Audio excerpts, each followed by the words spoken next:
So I've come across a document that offers 50 different ideas to bless your pastor. October is Pastor Appreciation Month, and today I'm going to tell you what that means and what you need to do about it. So I served as a pastor for almost 25 years. Most of the time, it was a joy and not a job. I had the privilege of being there for weddings, funerals, surgeries, salvations, and the whole gamut.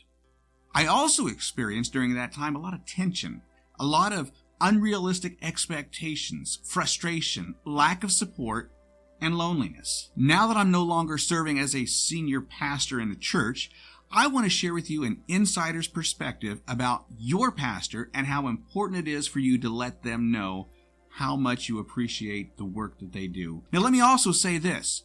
Last year, your pastor faced challenges that they've never faced before. Things that they've never had to deal with before. COVID, closings, catastrophe, and death. The times are not much different this year, except we've added a variant or two and a new vaccine, as well as state mandates for work. Now, these things are uncharted territory for many, which has resulted in many pastors facing ridicule and persecution from their own people for both accepting and rejecting the vaccine. And to add insult to injury, employers are asking employees that file for a religious exemption to go back to their pastor and have their pastor sign the document. And many pastors are simply choosing not to do this, and I've got some mixed feelings about that, but we're not going to talk about that right now. My point is this: your pastor has had a rough year.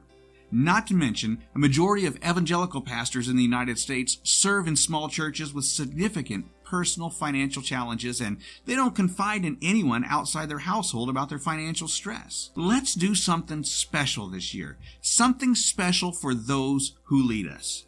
Appreciation Month was established in 1992 by a group of pastors and church leaders who wanted to honor and bless all those who serve in ministry based on 1 Timothy 5:17. And after pastoring for 25 years, I want to share with you some of our family's favorite appreciation gifts. I said family, because the family goes through just as much personal, emotional, and spiritual warfare as the pastor. First one is called a freezer fill. So our church got together and everybody brought some form of meat to put in our freezer, which was a huge blessing, and that recognizes the whole family and not just the pastor. Number two, which is very similar, the church organized 31 members, and they took turns bringing us supper throughout the entire month of October. Holy cow, that was absolutely incredible. And let me tell you this, church people can cook. Number three, the church pooled resources together and they gave us a family weekend at the Great Wolf Lodge. Unbelievable time we had that weekend.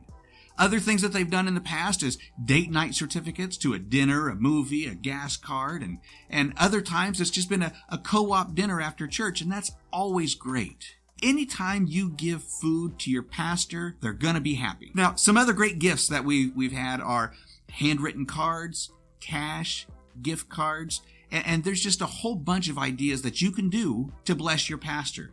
So I've come across a document that offers 50 different ideas to bless your pastor, and I'm going to put that in the description below. And another thing, if you follow the link in the description, you're going to learn that if this is your first time doing a Pastor Appreciation Month and you collect $100 for your pastor, you can fill out a form and turn that in and receive a $100 gift card from Amazon.